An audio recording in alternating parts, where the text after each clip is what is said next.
So, you've had an interesting experience at Corbett. When were you at Corbett this year? I went there on 17th of November. 2016. You were there for how many days?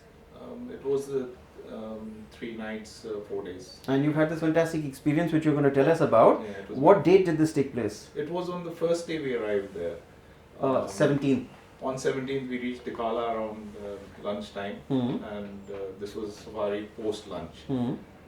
We just got out of Tikala and we were on the Sambar road, which is not too far from there, and we saw some jeeps standing that sighted this tiger across the Ramganga. You could see very brief glimpse of it through the dry grass. So we also waited there, hoping to get some better shots and some better views. Evening light. I noticed nice warm evening lights. About what? 4 o'clock? Yeah, about 3:30. 3:30. Nice evening Yeah. light on the Ramganga. On And the the chord was Ramganga. looking lovely, golden. Beautiful. That It light. was so scenic and so soothing, and it was beautiful. And there was a tiger there. Across sitting the river? Across the river in the dry grass. Tigress. Tigress. Right, Yes, tigress. right. Tigress. Hmm. Later realized. Hmm. And then it started to come out for a little water, and to us, surprised it crossed the Ramganga and started to come towards us, which was even more interesting. At that point, how many gypsies were there parked, waiting for something to happen? Close to maybe 10 to 12. 10 to 12 gypsies, all parked within a distance Yeah, of how much? because, How close? They were bumper to bumper. Bumper to bumper, Literally 10, 12 gypsies with about what? 50 people total? Could be, yeah. About 4, 5 people per gypsy? Yeah, easily. Could So be about 50, 60 people were there, and Yes. this tigress was moving across. Yeah, it came across the banks and it walked a little bit. Yes, feel the intention was to cross on the other side, Hmm. but somehow the jeeps were such lined up that It was a had phalanx of jeeps, so its crossing was thwarted by all these jeeps. Yeah, because it becomes quite dynamic when you see something like that. Everybody wants to get a good view, and you kind of just park wherever you can get a good glimpse of it. So by default, it happened, and the tigress could not cross. Ended up going back towards the bank when the jeeps started moving here and there. Found its slot and went to the other side. So And eventually she crossed back because she couldn't cross this way. yeah, she crossed went back. on the other side where she wanted to be, and when the jeeps realized that we kind of missed it, it has escaped us.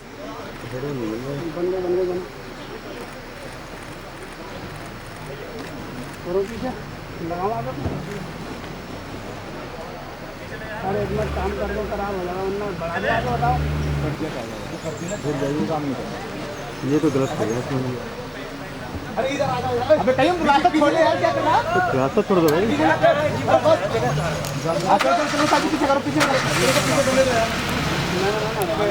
So a lot of jeeps and all tried to come back to see where it was, and we found it next to the elephant, pretty much close to an elephant, in a very aggressive state to my mind, just wanting to kind of give it a warning to keep away from its turf.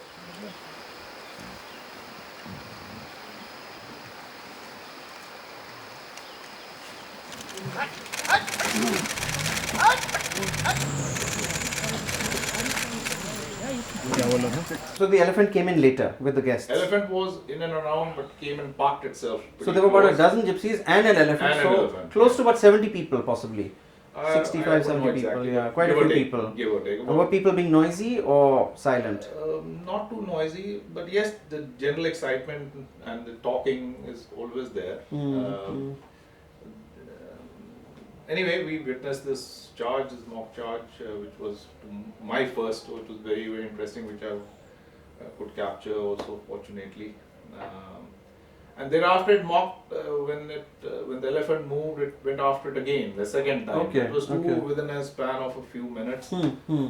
And then the third was, it went behind a gypsy as a third mock charge. So that was pretty surprising for me as to, I haven't seen 3 mock charges in in a fact- stint of a few minutes. Right. It was very interesting. But understanding the animal behavior as to why it did it still baffles me, whether there were cubs on the other side protecting it, whether it's got irritated with the people, whether it got irritated with the elephant, which was quite evident. But we really don't know. At any rate, she had to cross the river twice in winter, Yeah. cold water.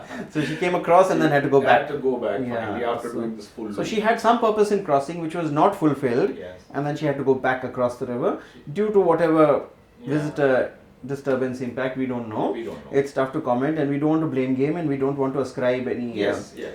blame. But I myself personally am rather disenchanted with the way tiger tourism is conducted in India. For the large part, in some areas it happens in a fairly responsible fashion, but in some parks like Bandhavgarh and Ranthambore, very often you do have this gypsy rush in the morning at 5:36 in the morning when the park's open, Correct. where you have dozens of gypsies going in at every gate, and they're allocated as per a certain fixed number and things like that. It's a good system that the forest department has put in place, Right. but in reality it ends up becoming a rush, Yes. True.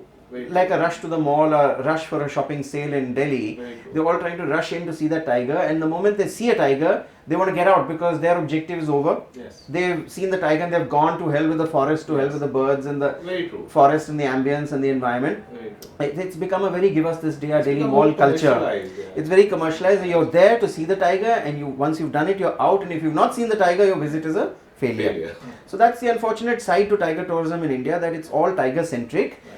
And when we are actually in the forest, and if there's a flycatcher to the right and a tiger to the left, chances are we'll want to look at the flycatcher and photograph the flycatcher and ignore the tiger, because there are That's some right. things that are more beautiful and preferable to us. True. And a tiger that's being browbeaten by a dozen gypsies is not a pretty sight, not for us and not for the tiger Right. either. Right. So it's an unfortunate corollary to this positive side of interest in conservation and wildlife and outdoors and tiger tourism, but it's also negative because it's actually disturbing the tigers. And Yes. it really occurs to me, how many times have you seen a tiger in the wild? On how many occasions? 7, 8 times. 7, 8 times you've seen a tiger in the wild. Now that particular tigress you saw at Corbett saw 50, 60, 70 people right there and then. Absolutely. And the chances are that tigress has been seeing people on a daily basis That's right. around its habitat, in its Yes. environment, and tigresses in Ranthambore and Bandhavgarh probably end up seeing a couple of hundred people every day. Yes, So in the course of their lifetime, these tigers have seen lakhs of people, Yeah.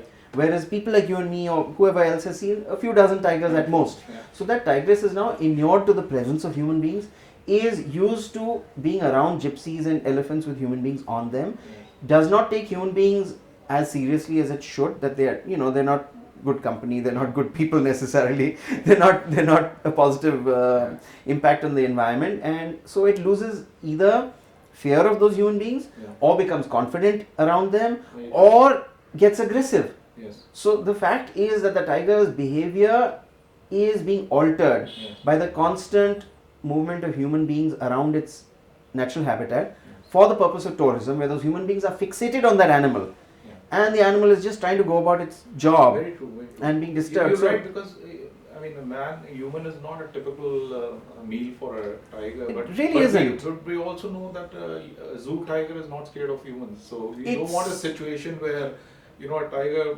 while in the wild, becomes so used to people over a period of time that it loses its natural charm exactly, and of wildness. a tiger in Arunachal or in Bhutan may not see a human being in its entire life. Yeah. But a tiger in Bandhavgarh or Ranthambore will see hundreds of human beings, tens of politicians on a Yes. daily basis. Right. And I'm not sure that's really a good thing for the tiger's psyche, Yeah. or for the human beings that are Yeah. out and about charging that tiger, and those gypsies going back and forth creating dust on those dusty forest tracks, Yeah.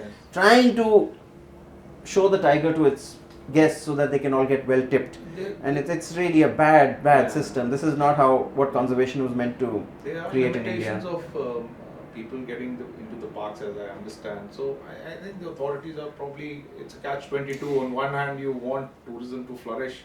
On the other hand, you don't want the wildlife to get disturbed Yeah. beyond a certain extent. So it's something which I think the more knowledgeable ones will be able Yeah, to no. The forest department is doing a great job, and they're always trying to manage things the best possible way. It's just that the new Indian Yes. is a bit Yes. of a rowdy beast, it's- and the new Indian wants to tick off that box that they've gone and seen a tiger at Corbett or at Ranthambore, Yeah. and that's really not how it should be. We need to inculcate that ethos of being in the wild and in the wilderness and enjoying the outdoors, Yes. which we really don't have any longer in India, which we used to have. We've always been a very rural, outdoors peoples, but it's this new modern, give us this day our daily mall culture of Yeah. India that we have now to fear, because that's what's actually ruining our approach to the wilderness. You see, they could, it's entirely how they wish to address this, but a little orientation before the jeeps or the tourists venture out Yes.